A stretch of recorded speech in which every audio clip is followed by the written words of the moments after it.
Selamat mendengarkan podcast ini. Hal ini harus kita mengerti dengan sungguh-sungguh. Kita hayati dengan benar bahwa kekristenan bukan agama hukum. Bukan agama hukum. Agama Kristen bukan agama hukum. Bahkan kekristenan itu sendiri sebenarnya bukan agama. Artinya, ciri-ciri yang ada pada keberagamaan tidak boleh mengelaborasi kekristenan.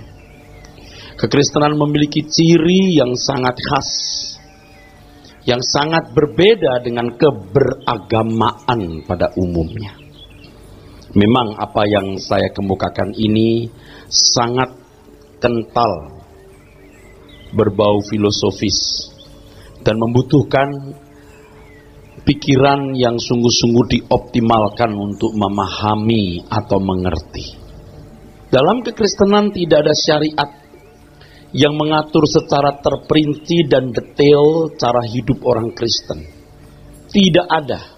Hukum terutama yang Tuhan ajarkan, yang memotori dan memotivasi seluruh sikap hidup orang percaya adalah: kasihilah Tuhan Allahmu dengan segenap hati, dan dengan segenap jiwa, dan dengan segenap akal budi. Dan hukum yang sama dengan itu, kasihilah sesama manusia seperti dirimu sendiri. Pada kedua hukum itulah tergantung semua Taurat dan kitab para nabi. Saudaraku sekalian, kasihilah Tuhan Allahmu dengan segenap hati, segenap jiwa, dan segenap akal budi. Matius 22 ayat 37.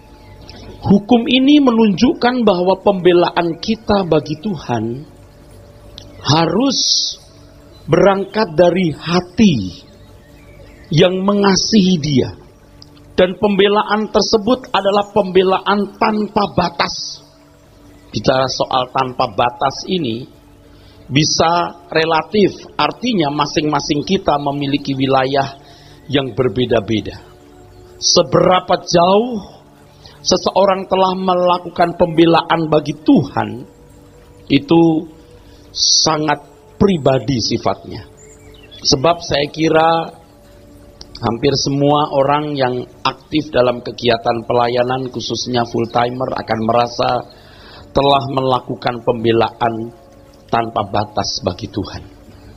Meninggalkan pendidikan umum, masuk sekolah Alkitab, meninggalkan pekerjaan sekuler, menjadi full timer gereja, dan itu sudah sering dianggap sebagai pembelaan tanpa batas. Dari orang awam jadi pendeta pembantu, pendeta muda, pendeta penuh, dan itu dianggap sebagai pembelaan tanpa batas. Apakah demikian, saudaraku? Apakah demikian, saudaraku? Mari kita pelajari kebenaran ini. Jadi hukum ini, kasihilah Tuhan Allahmu dengan segenap hati, segenap jiwa, dan segenap akal budi, menunjukkan bahwa kita harus memiliki pembelaan bagi Tuhan yang berangkat dari hati kita. Hati yang mengasihi tanpa batas. Nah, saudaraku sekalian, dalam hal ini kasih kita, pembelaan kita secara real kepada Tuhan itu tidak dibatasi oleh kalimat dalam hukum. Memang kemudian hukum ini terkesan abstrak, tetapi inilah yang benar. Kasihilah Tuhan Allahmu dengan segenap. Ya, masing-masing orang sudah merasa sudah segenap hati mengasihi Tuhan atau membela Tuhan tanpa batas. Maksudnya segenap itu yang bagaimana, Pak? Abstrak. Tetapi inilah yang benar. Bahwa pembelaan kita bagi Tuhan atau langkah kita membalas kebaikan Tuhan itu, saudaraku, tidak dibatasi oleh kalimat hukum. Saudara kalau membaca Alkitab, saudara menemukan begitu banyak hukum-hukum yang diberikan Tuhan kepada bangsa Israel. Hukum-hukum itu diberikan sebagai usaha untuk, dalam tanda kutip, menjinakkan bangsa itu. Membuat bangsa itu beradab. Sebab hanya orang yang belum beradab harus dibuat beradab oleh hukum. atau oleh peraturan. Kalau saudara ada di negara-negara barat, jarang ya kita temukan kalimat dilarang membuang sampah sembarangan. Karena orang sudah tahu bagaimana membuang sampah. Bagaimana seharusnya membuang sampah. Kalau saudara masuk beberapa toilet, saudara sering membaca ada tulisan di sekitar kloset itu, mohon tidak berdiri di atas kloset.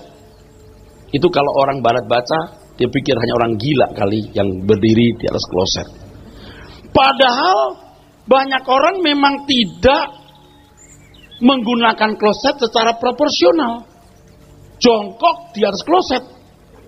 Sampai fiber kloset itu penuh dengan guratan-guratan bekas sepatu. Dan akhirnya jadi kotor. Mereka tidak tahu bagaimana menggunakan kloset. Maka perlu dijinakkan. Atau dalam tanda kutip, dibuat santun. Dibuat beradab dengan peraturan itu. Rasanya waktu kita di luar negeri hampir tidak pernah membaca tulisan harap disiram. Tidak ada loh. Saya mungkin tidak pernah ketemu. Saudara mungkin pernah ketemu. Tapi saya sudah beberapa kali ke luar negeri. Khususnya Eropa, Amerika, Australia beberapa kali. Dan saya belum pernah membaca tulisan setelah menggunakan kloset ini harap disiram. Kenapa? Sebab mereka tahu bagaimana menggunakan kloset secara proporsional. Bagaimana melakukan aktivitas di situ secara santun. Mereka sudah tahu bagaimana masuk restroom secara santun dan menggunakan kloset tersebut. Berbeda dengan masyarakat yang kesantunannya rendah. Mereka masih membutuhkan hukum atau peraturan yang tertulis. Saudaraku sekalian, coba kalau kita melihat Alkitab, begitu masuk peradaban perjanjian baru, Tuhan Yesus sudah tidak lagi memberikan hukum-hukum yang rinci seperti syariat yang dikenal oleh orang-orang Yahudi. Tahukah saudara bahwa manusia bisa bersembunyi di balik hukum dan peraturan yang tertulis untuk menghindarkan diri dari pemilikan Tuhan atas dirinya? Hal ini mengakibatkan seseorang tidak bisa all out bagi Tuhan atau tidak bisa mengutamakan Tuhan. Hukum bisa dimanipulasi, peraturan bisa dibuat relatif, sebab kalimat-kalimat yang bisa disusun oleh manusia sangat terbatas. Misalnya hormati hari Sabat, kuduskan hari Sabat. Maksudnya supaya agar hari itu umat memiliki hubungan yang harmoni intim dengan Tuhan. Itu maksudnya. Intinya itu. Supaya umat bisa menanggalkan segala kesibukan. Supaya umat bisa menanggalkan segala kerepotan yang biasa dilakukan. Lalu mengkhususkan untuk bersekutu dengan Tuhan. Tetapi oleh orang-orang Yahudi diolah sedemikian rupa. Dalam berbagai bentuk peraturan sampai menghilangkan esensinya. Misalnya, hari Sabat tidak boleh memetik bulir gandum. Tidak boleh jalan lebih sekian kilometer. Akhirnya tujuan orang pada peraturan-peraturan tersebut, sehingga esensi inti dari peraturan tersebut malah rusak.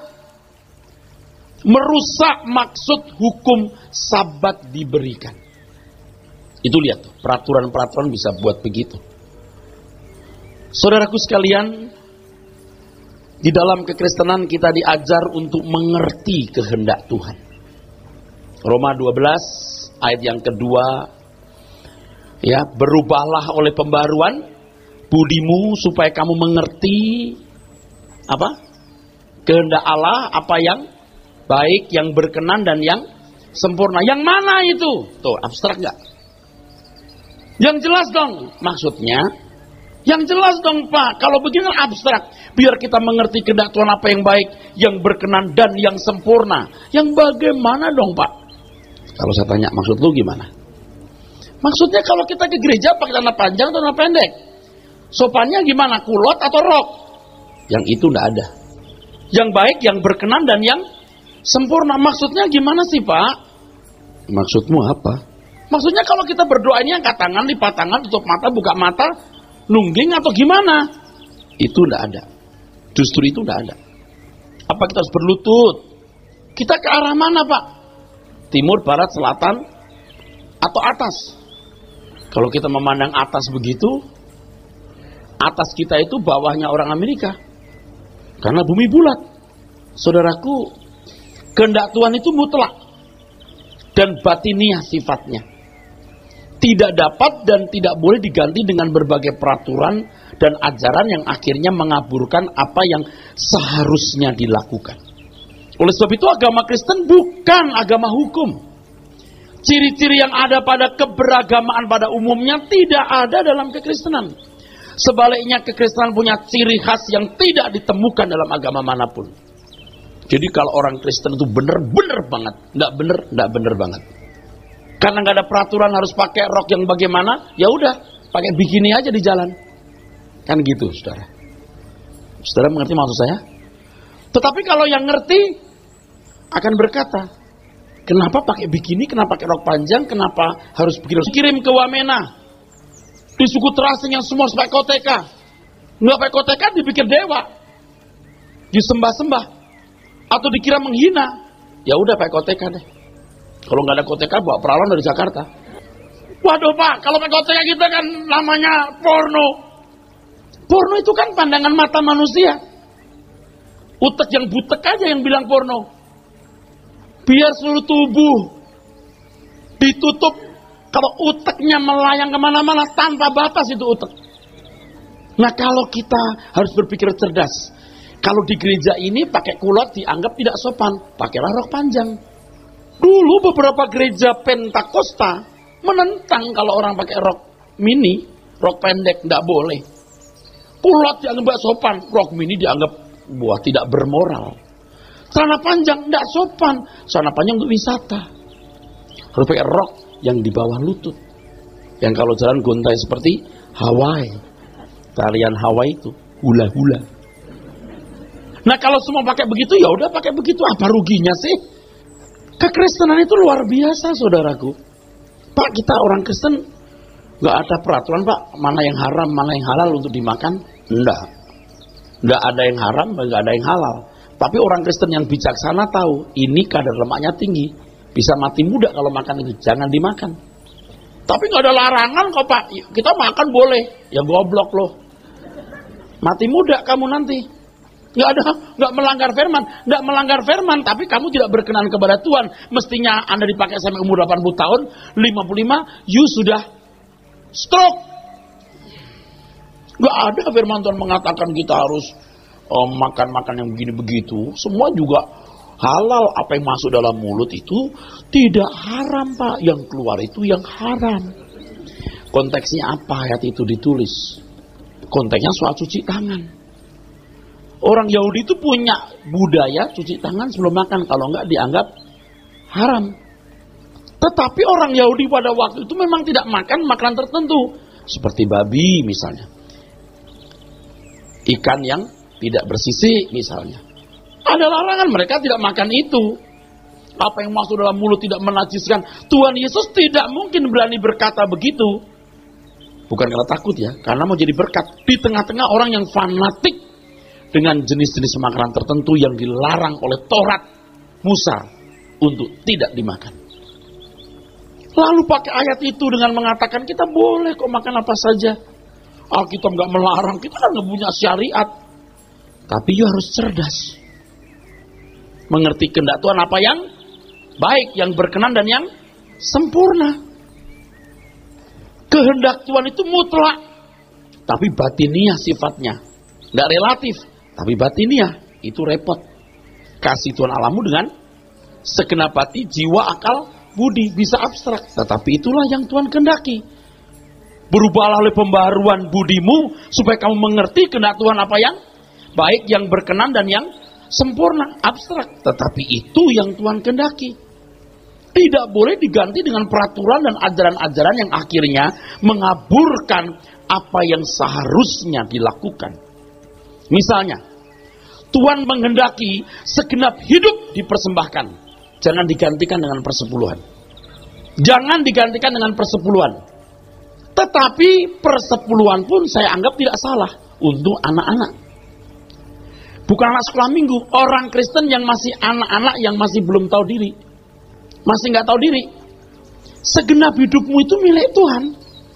Malah ada yang bilang gini, wah Pak Er saja menentang persepuluhan, nggak usah kasih persepuluhan, nggak usah kasih sama sekali. Ya udah, kamu lebih bodoh dari orang bodoh. Segenap hidup atau tidak usah sama sekali. Tuhan maunya begitu. Kamu tidak dapat mengabdi kepada dua Tuhan. Itu jelas. Lalu orang berkata Pak Eras itu anti persepuluhan. Ya, you duduk dulu di suara kebenaran, you dengar khotbah saya. Jangan menuduh saya begitu. Ngerti maksud saya? Tuhan mengenaki segenap hidup jangan digantikan dengan persepuluhan. Lalu dielaborasi, kalau kau kasih perpuluhan, berkatmu berlimpah-limpah. Perpuluhan itu adalah pagar supaya usahamu jangan bangkrut. Belalang pelahap. Capek kan dengernya akhirnya. Itu semua salah. Kita kerja keras memberikan persembahan segenap hidup bagi Tuhan pun, kalau harus dirajam batu seperti Stefanus, haleluya loh. Haleluya. Tuhan menghendaki pelayanan segenap hidup digantikan dengan pelayanan di lingkungan gereja. Mari melayani ayo terima tamu ya. Ayo melayani Tuhan dong, jangan cuma di rumah. Ayo di gereja banyak pelayanan. Ngurus rumah tangga bukan pelayanan apa? Ngurus mertua bukan pelayanan. Tuhan menghendaki kita memberi nilai tinggi. Memberi nilai tinggi terhadap Tuhan. Jangan digantikan dengan praise and worship dalam bentuk nyanyian dan pujian semata-mata. Makin heboh geraknya, makin tinggi intensitas goyangnya, makin membuat senyum Tuhan. Coba. Saya bukan anti praise and worship. Menyembah itu batiniah. Memberi nilai tinggi Tuhan itu dari pengertian akan hidup, akan kebenaran. Tuhan menghendaki semua anak Tuhan jadi hamba Tuhan. Tetapi digantikan oleh jabatan dalam gereja, sehingga ada orang-orang yang menjadi hamba Tuhan yang disahkan sinode dan yang tidak dikategorikan sebagai hamba Tuhan, yaitu jemaat strata. Padahal Tuhan mengatakan semua kita imamat-imamat yang rajani. Seorang yang mau all out bagi Tuhan, saudaraku sekalian, harus memenuhi persyaratan ini. Supaya kita bisa menerjemahkan hidup kekristenan secara benar. Yang pertama, kembali lagi, harus mengenal kebenaran Alkitab yang memuat hakikat Tuhan. Hakikat Tuhan yang harus dimengerti oleh manusia yang berurusan dengan Tuhan. Hakikat Tuhan itu bagaimana? Jangan sepotong dengar cerita Alkitab. Oh Tuhan tuh begini.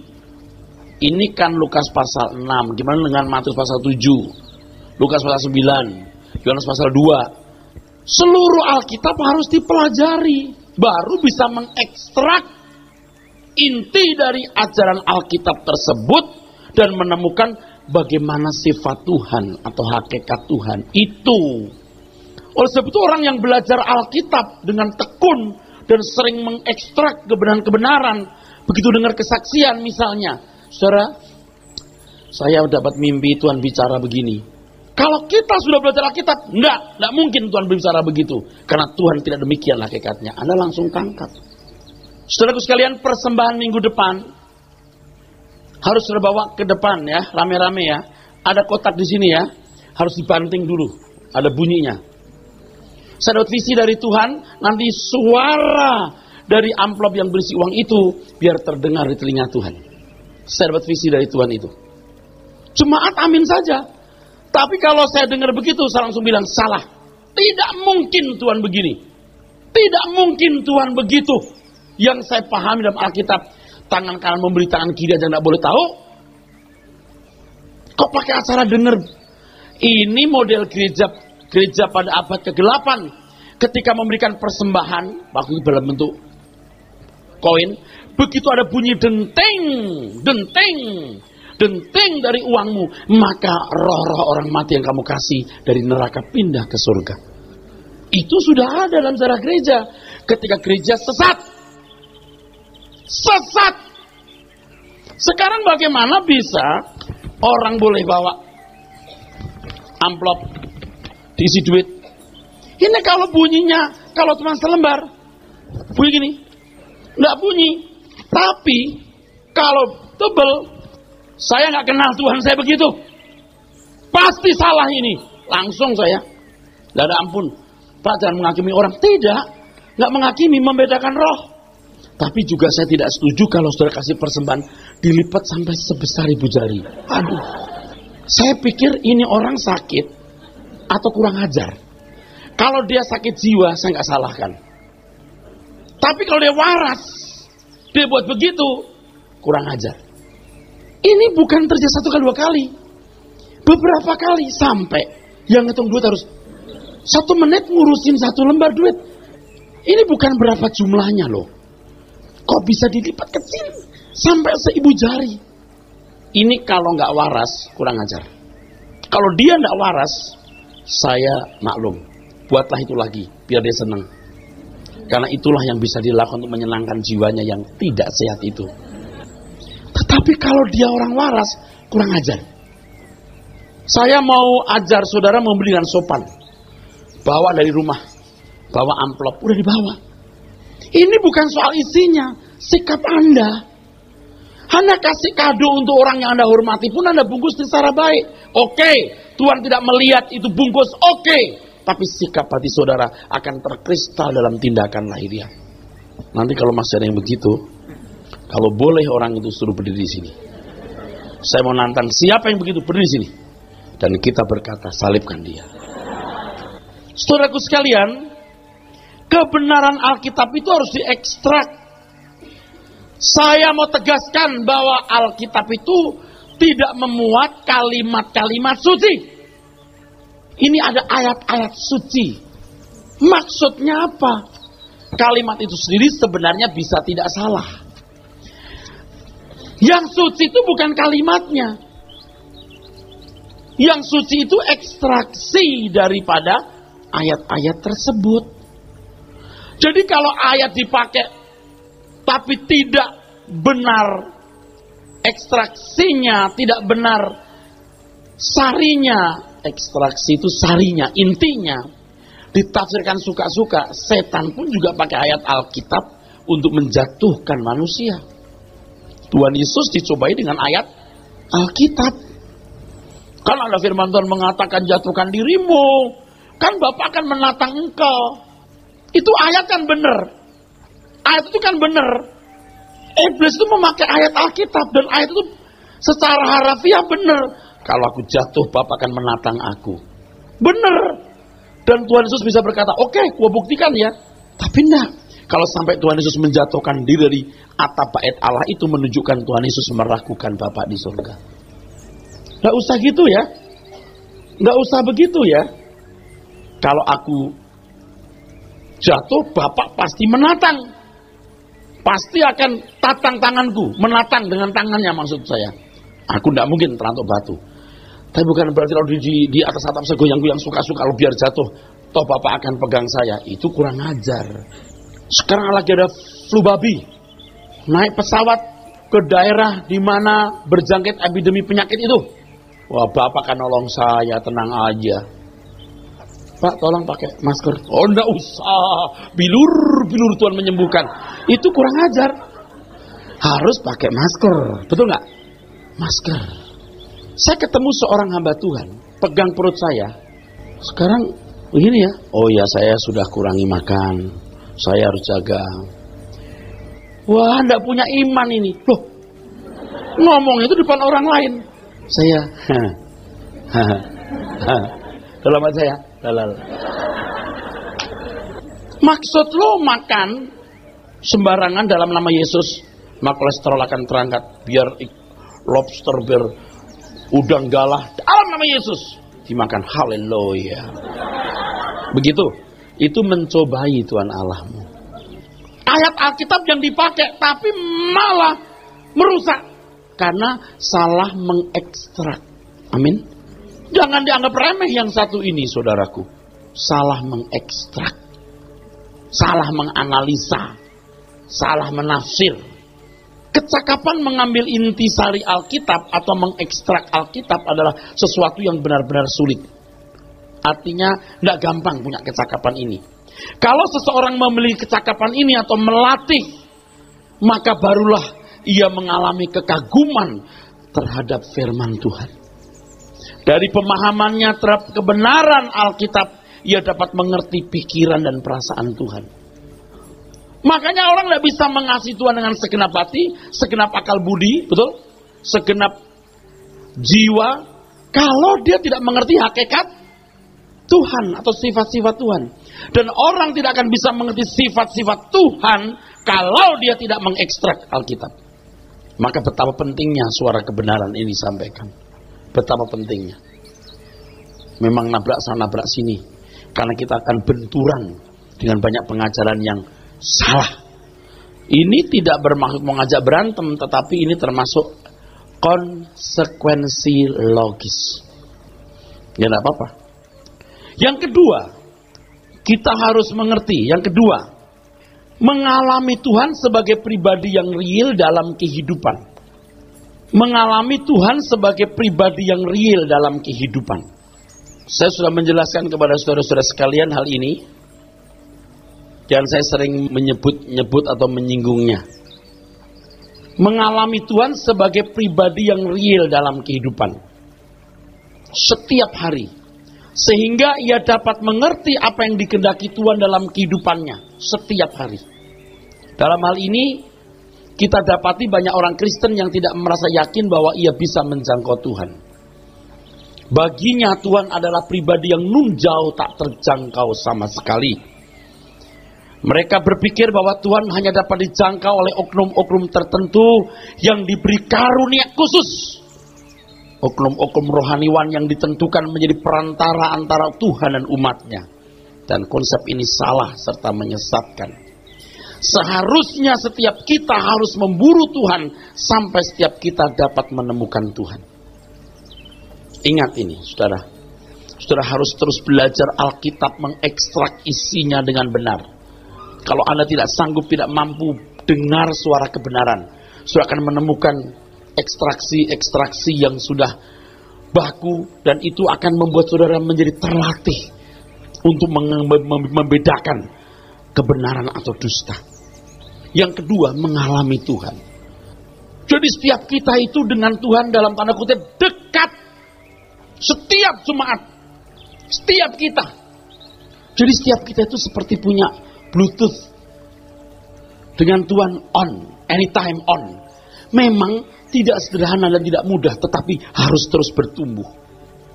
Dan sebenarnya ketika orang mengenal hakikat Tuhan, karakter Tuhan, watak Tuhan, sifat-sifat Tuhan dari ekstraksi Alkitab yang kita pelajari, kita menjadi peka dengan Tuhan. Dan semua saudara harus memburu kualitas hidup seperti ini. Tuhan itu dekat. Tuhan itu real. Tuhan itu berbicara setiap hari. Tuhan itu berkata-kata kepada kita setiap hari. Dalam hal ini kita dapati banyak orang Kristen yang tidak merasa yakin bahwa ia bisa menjangkau Tuhan. Sehingga perlu oknum-oknum tertentu yang bisa dijadikan sarana untuk menjumpai Tuhan, menjangkau Tuhan. Saya berkata begini bukan karena saya malas, tidak mau mendoakan saudara. Tapi setiap saudara harus bisa berdoa sendiri, menjangkau Tuhan sendiri. Oleh sebab itu lembar-lembar doa syafaat di mimbar sejak awal di gereja yang saya gembalakan ini tidak ada. Jangan berkata, Pak Eras tolong doakan dong masalah saya. Jangan lupa Pak, salam buat Yesus. Saudaraku, saya khawatir saudara tidak punya sense of crisis di sini. Gelap, Tuhan itu jauh, gelap, tidak jelas. Tapi jalan aja hidup. Ada orang yang suka dengar pendeta-pendeta yang paling berani ngomong, Tuhan berbicara. Saya ketemu Tuhan. Terus tuh, senang. Bukan tidak boleh. Saudara sendiri harus mendengar suara Tuhan. Senyata orang tua yang bisa memberikan nasihat kepada kita. senyata dokter yang bisa memberikan saran-saran medis, senyata sahabat yang bisa kita ajak dialog, demikian pula Tuhan. Oleh sebab itu 30 menit setiap hari harus jadi waktu yang berharga. Saya nggak mau ditipu oleh setan. Kalau nggak betul-betul bagus ditonton film, saya matiin. Tidur, besok pagi harus bangun pagi. Dulu sulit. Sebentar, setengah 1. Nggak bisa. Ada film-film yang bagus atau acara yang bagus tonton. Bukan nggak boleh. Tapi kalau yang sia-sia nggak perlu. Tidur. Besok pagi bangun. Baru kita menghadap Tuhan. Sampai setengah jam itu singkat sekali. Setengah jam itu singkat banget. Kalau orang bilang gini, Pak, kenapa ya kalau kita doa Pak ya, belum 10 menit, baru 5 menit, udah ngantuk ya Pak. Kalau baca Quran nggak ngantuk Pak. Nonton film sehari, lebih nggak ngantuk. Semalam suntuk. Ya, emang model-model begini itu bakat masuk neraka sih. Kira-kira yang begini pantas nggak ini bersama Tuhan? Nggak pantas. Saya tidak mengatakan bahwa keselamatan kita karena perbuatan. Tapi orang yang percaya punya ekspresi perbuatan yang benar. Harus real. Harus nyata. Dan kita harus menjadikan ini sebagai satu proyek. Yuk kita semua memburu Tuhan. Yuk semua kita betul-betul mengenali Tuhan kita. Tapi ingat ya, jangan gampang-gampang begini. Semalam saya dapat begini dari Tuhan, dapat. Kamu dapat apa ya? Aduh, yang begitu capek saya. Biasanya ngawur. Orang yang benar-benar sering mendengar suara Tuhan atau selalu mendengar suara Tuhan, justru tidak mudah berkata Tuhan berbicara kepada saya. Ingat ini. Bukan hal yang luar biasa. Dia harus berbicara kepada kita setiap hari. Dari soal kecil sampai soal besar. Roh Kudus pimpin kita. Oleh sebab itu anak-anak remaja pemuda harus diajar mengenal Tuhan.